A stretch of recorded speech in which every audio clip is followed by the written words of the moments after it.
La piedra roseta de la ciencia política es un libro que voy a tener la suerte de presentar para todos ustedes.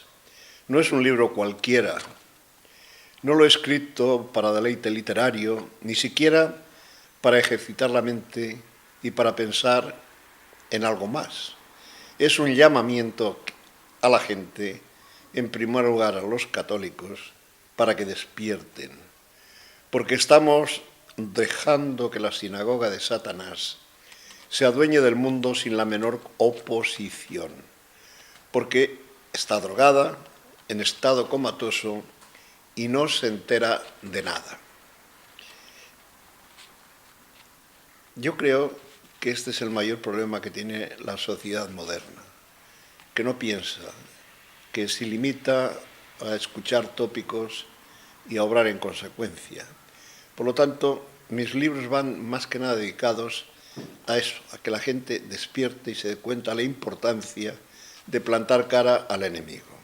¿Por qué? Porque, como digo, les diré más tarde, la filosofía de la historia es fundamental para la vida.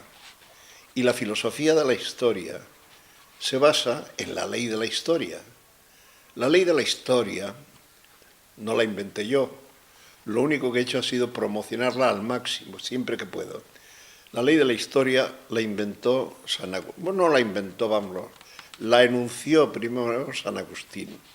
Y yo, como estudié en una universidad agustiniana, Santo Tomás de Villanueva, de La Habana, esto lo he tomado a pecho. La ley de la historia la he definido en mi tesis de grado como la guerra a muerte entre las dos ciudades. O sea, la historia tiene su ley. Es decir, es la ciencia con una ley más clara. Y sin embargo, los historiadores no la utilizan. He dicho más de una vez que en España tenemos grandes historiadores, pero muy pocos filósofos de la historia. La historia se limitan a recontar hechos, a narrar fechas, a intentar explicar las cosas, pero sin el verdadero fondo. El verdadero fondo de la historia está en la ley de la historia, que empieza precisamente en el Génesis, cuando Adán y Eva pecan y nuestro Señor, el Creador, los llama al orden, termina con aquella maldición o con aquella sentencia: ganarás el pan con el sudor de tu frente, etcétera, etcétera, pero sobre todo con una frase que es la base de la ley de la historia. Pondré enemistades entre ti y la mujer, entre tu raza y la suya. En ese momento nace la ley de la historia. Y desde ese día hasta que el mundo se acabe, regirá todos los hechos de los hombres. O sea, tendremos que estar en una de las dos ciudades. En la ciudad de Dios, que San Agustín dijo, es el amor de Dios llevado hasta el desprecio de sí mismo, o en la ciudad de Satanás, la ciudad tierra, el amor a sí mismo llevado hasta el odio y el desprecio de Dios. Esta es la ley que rige la historia. Y todos los acontecimientos de la historia, en el fondo, eso tienen como fundamento. De ahí que yo, por ejemplo, sea, y lo digo siempre, defensor de Dios y de España. Pero por política, no. Simplemente porque España, a mi entender, sustituyó al pueblo judío en la defensa de la verdadera religión. Dios eligió a España, después de 800 años de luchas contra el Islam, donde se curtió el pueblo español, el pueblo castellano, realmente, puesto que fue Castilla quien realmente conquistó América. Luego Castilla regaló el mundo a España. Pues bien, Castilla y España no tienen sentido sin la lucha por la fe.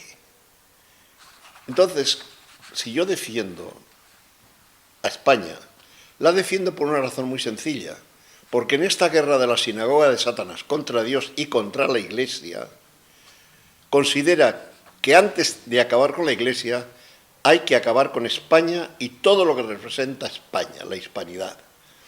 El odio de la sinagoga de Satanás contra España y contra los países americanos no tiene nombre. Llevan 300 años luchando para acabar con la fe de América y con la fe de España. Hasta ahora hemos resistido, pero difícilmente va a ser a partir de ahora, puesto que la traición, el perjurio, no solamente está en los políticos, sino en los propios eclesiásticos. Bueno, digo que este libro no es un libro cualquiera, no porque lo haya escrito yo, sino por el enfoque. Un enfoque que la gente hoy no quiere conocer. Es el fruto de 70 años de lucha en el mismo frente, el frente de la defensa de la verdad, la fe, la verdad de la religión y la verdad de la política. Y al mismo tiempo de 85 años vividos con conocimiento de lo que hacía. Tengo 88, pero recuerdo cosas de antes de 3 años, es decir, de antes de la proclamación de la República. Por lo tanto, yo he vivido la República. He vivido el terror rojo en Santander, 14 meses, sabiendo lo que es el comunismo real. He vivido la guerra victoriosa, luego en la zona nacional. He vivido el triunfo de la victoria. He vivido luego la dictablanda de Batista y 2 presidentes cubanos, y luego la auténtica dictadura, el Gulag de Fidel Castro. Conozco perfectamente la génesis, puesto que lo viví allí desde el año 45 hasta el 59, por lo tanto vi cómo nació el fidelismo, me llevaría muy lejos explicarlo.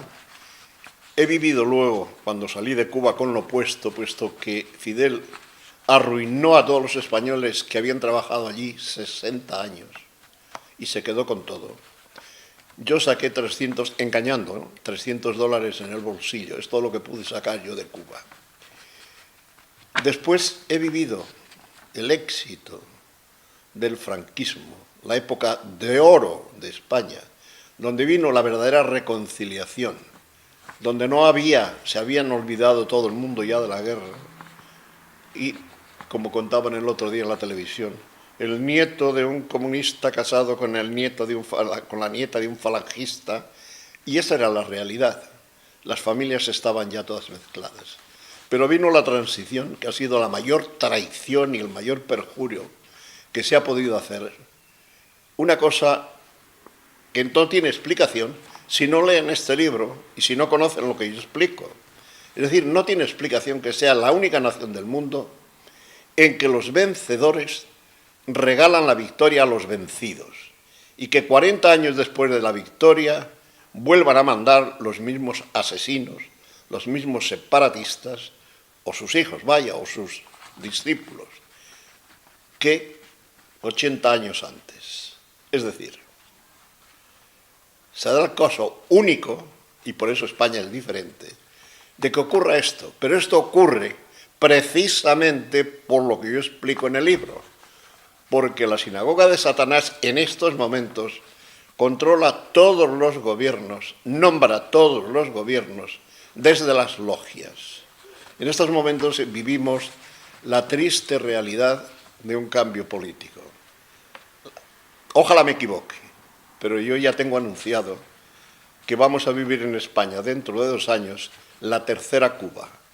He vivido la primera, la segunda ha sido Venezuela y la tercera, que llegará dentro de un par de años, España. Si tenemos la desgracia de que se forma el nuevo Frente Popular, se volverán a vaciar los stands, no habrá comida, habrá colas.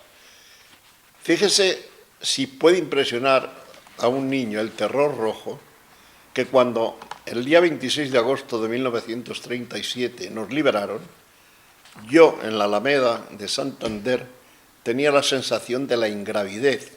Me imagino que yo sentía exactamente lo mismo que sentían los astronautas cuando se desprendían de la gravedad de la Tierra, de la atracción de la Tierra. Esa es la realidad. Pero no solamente eso. Cogí tal odio a hacer colas porque como éramos niños, mi primo y yo, con 8 y 9 años, nos pasamos 14 meses haciendo colas, porque la tía estaba en estado y si queríamos comer había que hacer colas. Y se ibas de una cola a otra y estabas 4 horas, 6 horas haciendo colas. Tanto es así que yo en la última exposición de Sevilla, los 3/4 partes de la exposición no la vi porque le cogí tal odio a las colas que si hay 4 personas me voy. Esto es el marxismo y esto es lo que tendremos pronto en España, aparte de la persecución religiosa, que ya la estamos previendo. Bien, todo esto digo para entenderlo, para entender eso de por qué España es diferente, por una razón muy sencilla. España es diferente porque la sinagoga de Satanás la tiene puesta en el objetivo principal. En España sucederán las cosas que no suceden en ningún lugar del mundo. ¿Cómo es posible esa estupidez de que TV3 entreviste a un suramericano cuando los catalanes hablamos español y catalán, le pongan el traductor y un sudamericano tenga que oír las preguntas que le hacen en catalán, se las traducen del catalán al español, luego del español al catalán, cuando lo fácil sería que el catalán preguntara al sudamericano en el mismo idioma que los dos dominan. Esta estupidez no la entiende nadie, fuera de España, pero España es diferente. Este libro, como digo, es la consecuencia de 70 años largos de mi lucha contra las ideas de la sinagoga de Satanás. Y el nombre no es mío, lo bautizó así San Juan Evangelista en el Apocalipsis. Yo lo suelo llamar indiferentemente la sinagoga de Satanás, el gobierno mundial o el supremo poder sin rostro.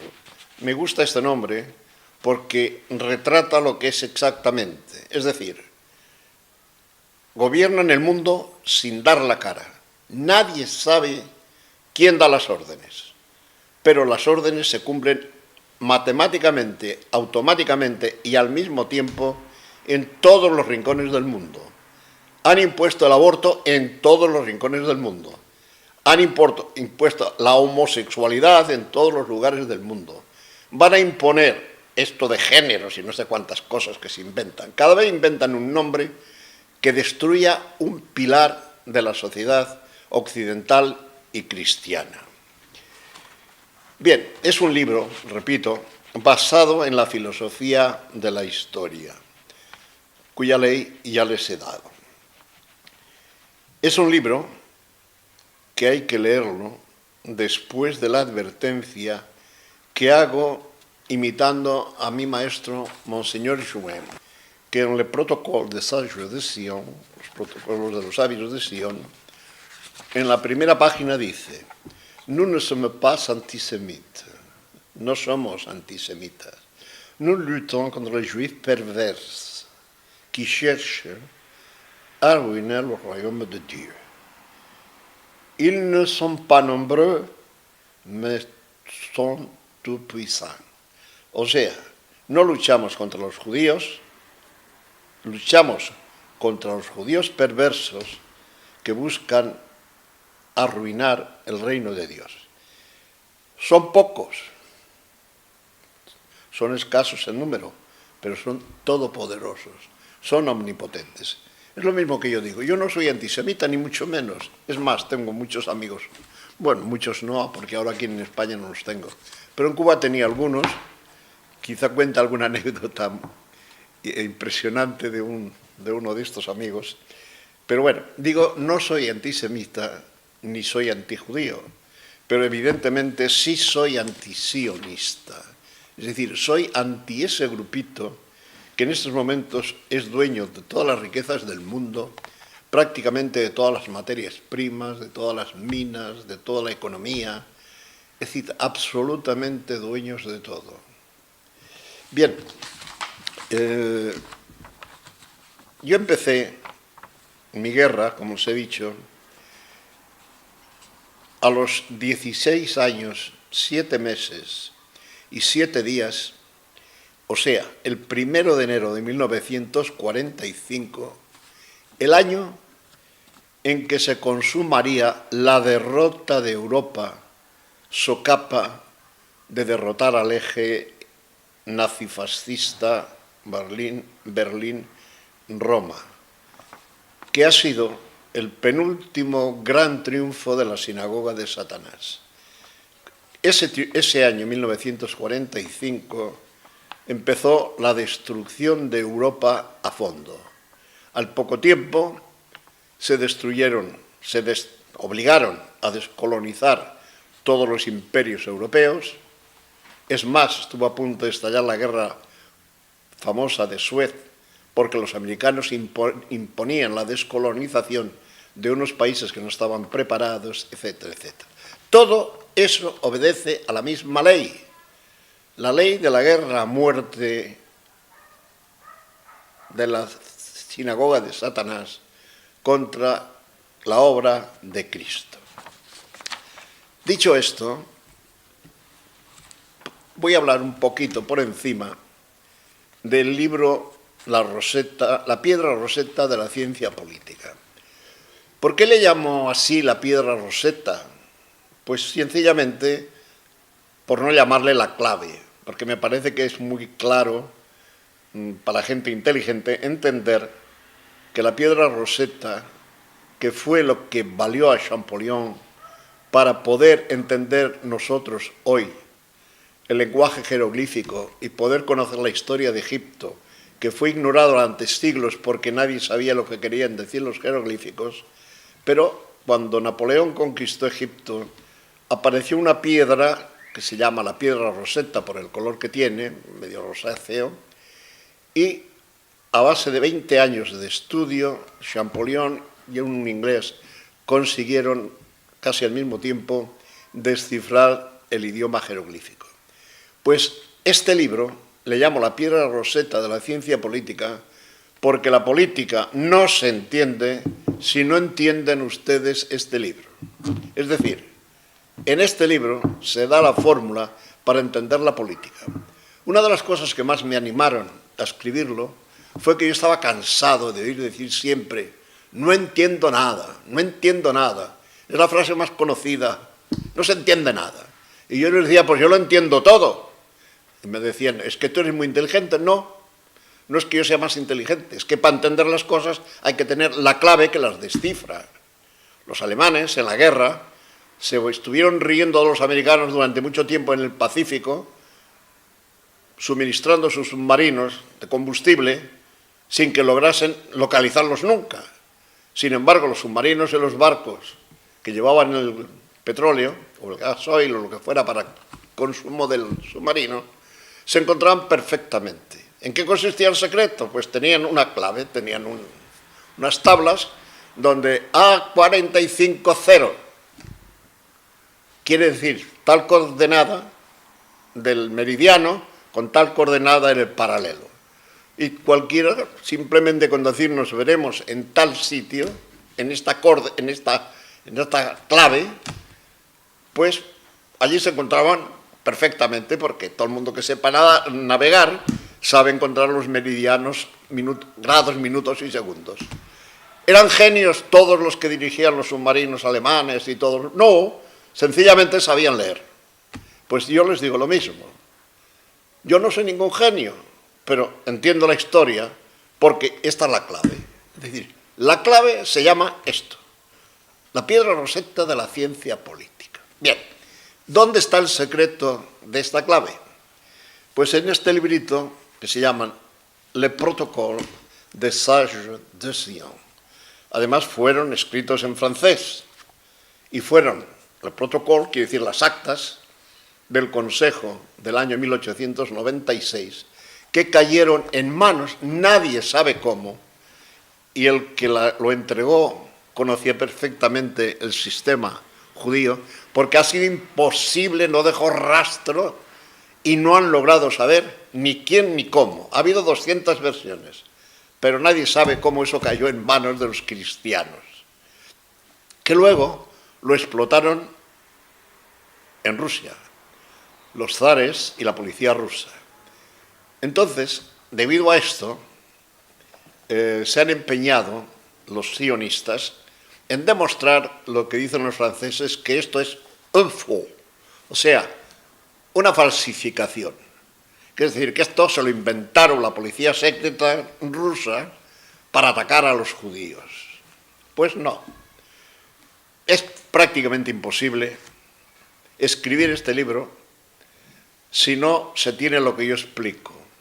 2000 años de tradición de organización secreta, con una serie de experiencias, de tal forma que pueden anunciar lo que va a ocurrir, lo que quieren ocurrir y cómo se controla el mundo. Entonces, yo en mi libro me he limitado, llevo 70 años, bueno, 70 no, porque los protocolos no cayeron en mis manos hace 70 años, cayeron hace medio siglo, más o menos. Pero llevo toda mi vida estudiando por otro camino la masonería, porque, ya lo he dicho, en mi formación, en este sentido, han intervenido unos factores. El primer factor fue formarme filosóficamente bien, con unos profesores maravillosos de filosofía. Por cierto, García Tudurí, en 2 catedráticas catalanas de Cuba. He estudiado la filosofía a fondo, me encanta la filosofía seria, la única filosofía que hay, la filosofía perenne, la filosofía objetiva. Bien, tuve la suerte de estudiar la filosofía objetiva. Luego estudié todos los documentos del siglo XIX y primer tercio del siglo XX, de los papas con las encíclicas, etcétera, etcétera. Ahí está toda la sabiduría para el conocimiento de la ley de la historia. No digamos la encíclica Pascendi Dominici Gregis de Pío X, de San Pío X, ¿no?, donde da el último toque a la última organización contra la Iglesia, que es el modernismo. Bien, digo que en mi formación intervino todo esto, pero luego la suerte de que cayó en mis manos, en un momento dado, la vida de Gabriel García Moreno. Gabriel García Moreno para mí es el genio, el mayor genio que ha producido en la política los 2 continentes americanos. Fue el que cogió el Ecuador como cogió Franco a España, y de la miseria en que vivía y de los desórdenes que vivía, lo convirtió el Ecuador en la República del Sagrado Corazón. Adelantado en ciencia, adelantado en todo, cambió el Ecuador. Y por eso la masonería mandó asesinarlo.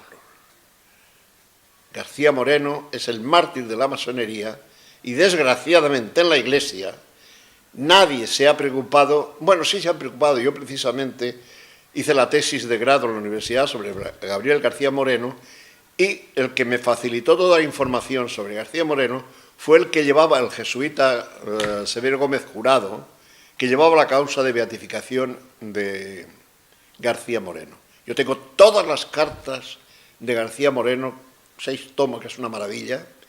Bien, pues Gabriel García Moreno, al morir asesinado, hubo un periodista francés, Gabriel Veuillot, que escribió su vida. Y este libro cayó en mis manos, la vida de Gabriel García Moreno, por Louis Veuillot. Me entusiasmó y me abrió los ojos sobre lo que era la masonería.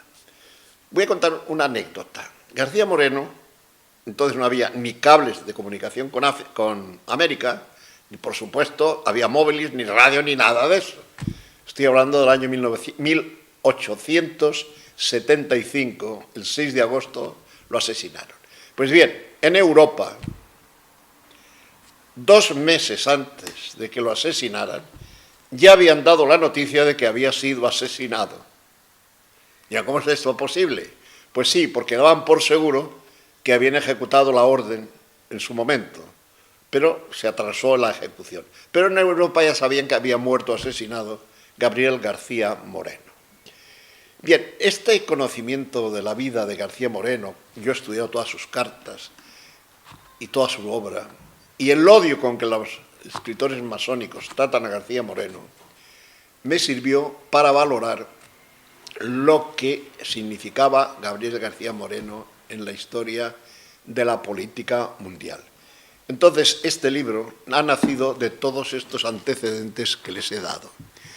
Y finalmente cayeron, como os he dicho, los protocolos de Monseñor Juin en mis manos, y me he pasado estudiándole medio siglo, leyéndolos y releyéndolos, y he llegado a una serie de conclusiones que están en este libro y están resumidas precisamente en el epílogo.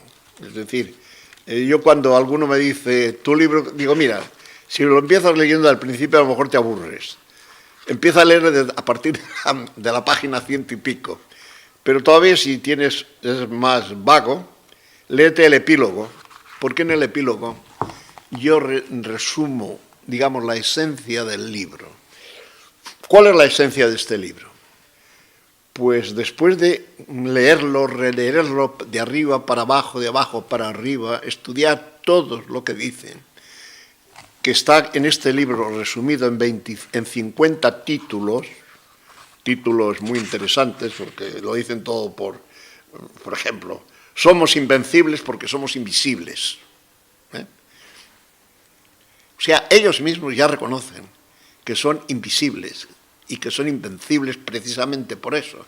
De ahí que sean los maestros de las organizaciones secretas. El mundo hoy está gobernado por los Bilderberg, los clubes de la masonería, la Liga de Antidifamación, todas sionistas, y son las que controlan toda la política mundial. Entonces, simplemente si enunciar los títulos de esos, que no son capítulos, son sencillamente títulos de párrafos exhaustivos sobre el tema, pues mira, ya pediría muchísimo tiempo. Entonces, en el epílogo, que es lo que me han pedido también los que me entrevistan, que hable precisamente de esto, el epílogo es el resumen, la conclusión a la que yo he llegado. Todo el mundo sabemos lo que es un pentagrama de música. Do, re, mi, fa, sol, la, si, do, lo aprendimos cuando estudiamos solfeo. O sea, en la música no hay más que 7 notas. Y con 7 notas, Mozart, Beethoven, Bach, los modernos, las músicas estas modernas, todas están basadas en esas 7 notas. Lo mismo se escribe una ópera que se escribe una canción cualquiera. Es decir, 7 notas bastan. 7 notas combinadas de distintas formas da todo esto. Pues los sionistas, todos sus planes y proyectos contra Cristo, lo basan precisamente en 7 notas musicales. La primera es el oro, es decir, los judíos están convencidos de que el oro es lo fundamental y lo tienen todo, lo han buscado todo, etc. La organización. Yo llevo toda mi vida tratando de que nuestra gente se organice. Como sabéis, yo organicé Fuerza Nueva junto con Blas Piñar, a efectos de organización. Me llamó para eso porque mi éxito en Cataluña le despertó admiración entre los de Consejo de Madrid, y yo que trabajaba entonces en Compañía Roca Radiadores como un alto ejecutivo, pedí 6 meses de excedencia para extender a España lo que yo había hecho con la delegación de Cataluña. ¿Por qué? Mi éxito en Cataluña, ¿en qué se basó? En la organización.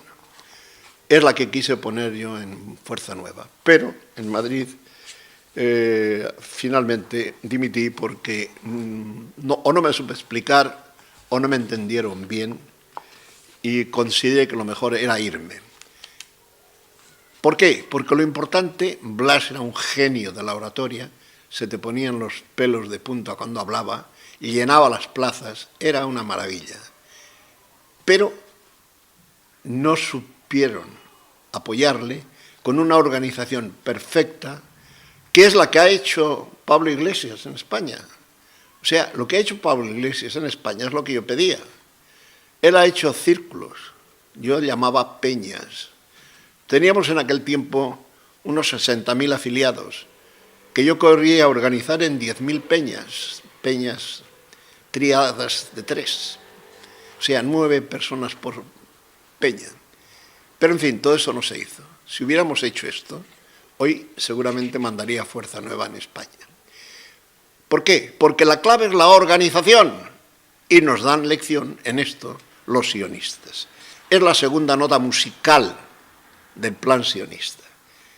Tercero, el secretismo. Nada de cacarear, organizar sin hablar, sin que se sepa que es lo que ellos son maestros. Son maestros. ¿Cómo gobiernan el mundo los sionistas?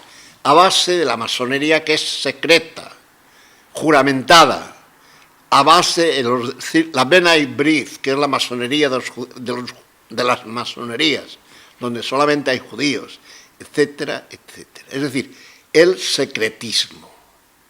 Trabajar sin hacer ruido, como trabajaba la Iglesia antes cuando estaba bien organizada.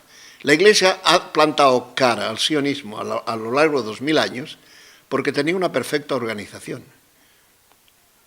Aparte, por supuesto, de que la ayuda de Dios es la clave. Pero Dios, como decía un profesor, que nunca me olvidaré yo de él, porque le debo la mayor parte de mi formación a él, decía: Nisi dominus edificabri domum, in vano laboraverum qui edificant. Si el Señor no edifica la casa, en vano trabajan los que las construyen. Pero a continuación añadía: Dios deja las cosas hacerse. Dos extremos: la fe en Dios y la organización de los hombres. He contado yo muchas veces la comparación de los 300 de Gedeón. Dios quitó la multitud a Gedeón, le dijo: echa fuera, echa fuera, echa fuera, hasta que quedaron 300. Y con 300 ganó la batalla. Y le dio Dios el argumento a Gedeón: porque si son muchos van a creer que han ganado ellos. Pero al mismo tiempo Dios pide una mínima ayuda. Y los que saben un poco de liturgia, sobre todo la verdadera liturgia, perdonen que lo diga así, la verdadera liturgia, o sea, la que se ha practicado durante 500 años, desde Trento, en la misa, mete una gotita de agua con el vino. Esa gotita de agua es el hombre, lo que tiene que poner el hombre. Eso es lo que representa esa gota de agua, mezclada con lo que luego va a ser la sangre de Cristo. Es decir, el hombre, la humanidad, los católicos, necesitamos no solamente rezar, necesitamos organizarnos. Y nadie se organiza. Y además ellos trabajan tan bien que cuando tratamos de organizarnos, como fue mi caso en Fuerza Nueva, ya tienen los infiltrados en todas las organizaciones serias para destruir esto.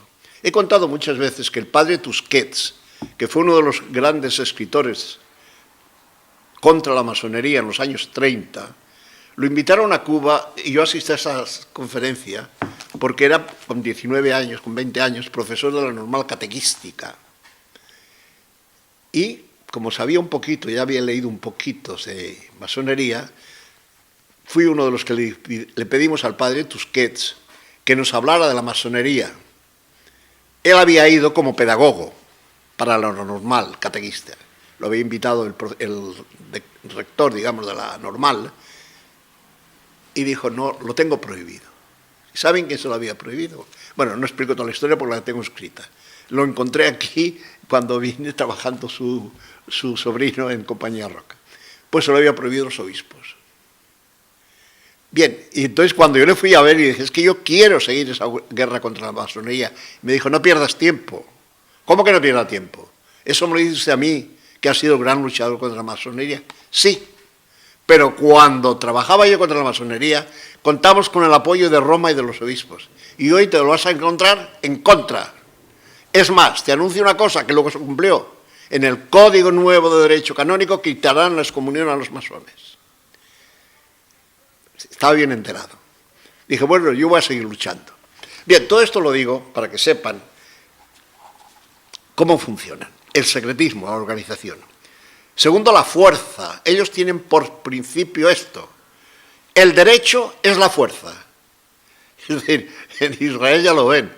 Importa un comino que haya 100.000 resoluciones de la ONU contra el Estado de Israel. A ellos les importa un pepino. Ellos tienen la fuerza y se acabó. Es decir, la fuerza es el derecho y el derecho es la fuerza. Cuarta nota. No están ordenados por importancia, sino porque tienen que estar en un orden, pero el orden es aleatorio aquí, no es el más importante ni lo menos importante, el primero y el último. Aquí lo tengo puesto como cuarto, la fuerza. El quinto es la prensa. Efectivamente, el control de los medios de comunicación es capital y en los protocolos lo dicen claramente, tenemos que ser dueños del 90% de la prensa y el resto controlarlo, como hacen ahora. De esto también podía dar yo lecciones sobre cómo se controla la prensa. Tengamos el caso de Cataluña. ¿Por qué estamos en Cataluña como estamos? Porque toda la prensa, la sinagoga de Satanás, se la ha puesto a los separatistas a su disposición. Ahora se extrañan de que haya 48% de separatistas cuando aquí antes no había. Pla dijo que había en cada pueblo un grillat, un chalao, que era separatista. Eso lo dijo Pla en los años 30. Y ahora tenemos 48% de grillaos que están sosteniendo, apoyando la independencia de Cuba. ¿Por qué? Porque como son hijos de Satanás, los que la dirigen, la independencia catalana, siguen las normas de la sinagoga de Satanás. Y es esto, control de los medios de comunicación. Sexto, el terror.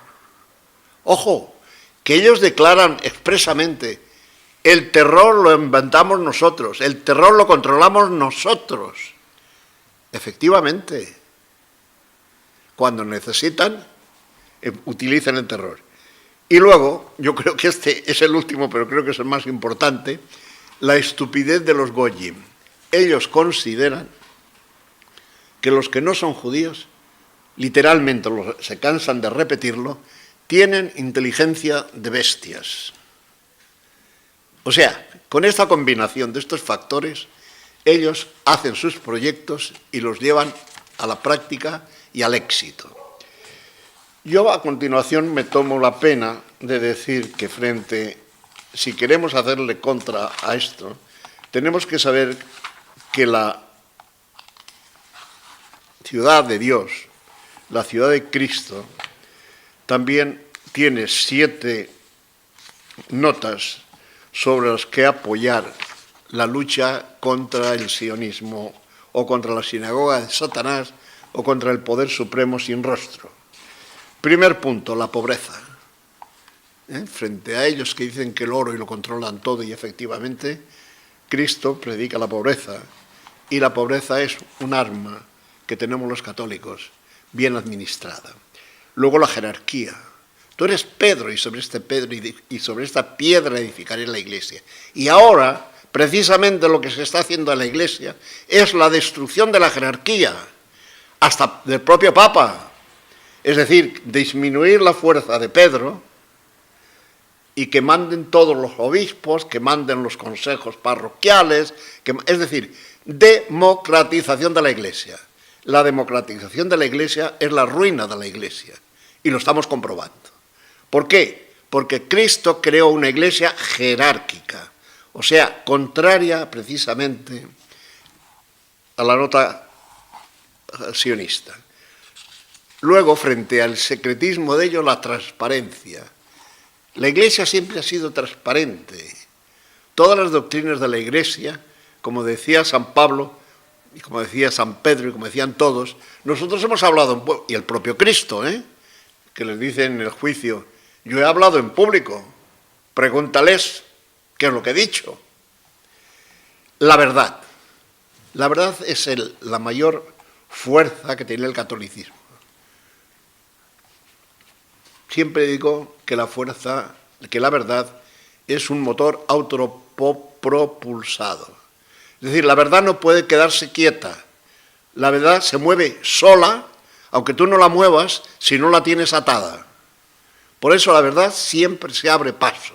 mientras no se la impide llegar al conocimiento del pueblo. La verdad tiene fuerza, la mentira no.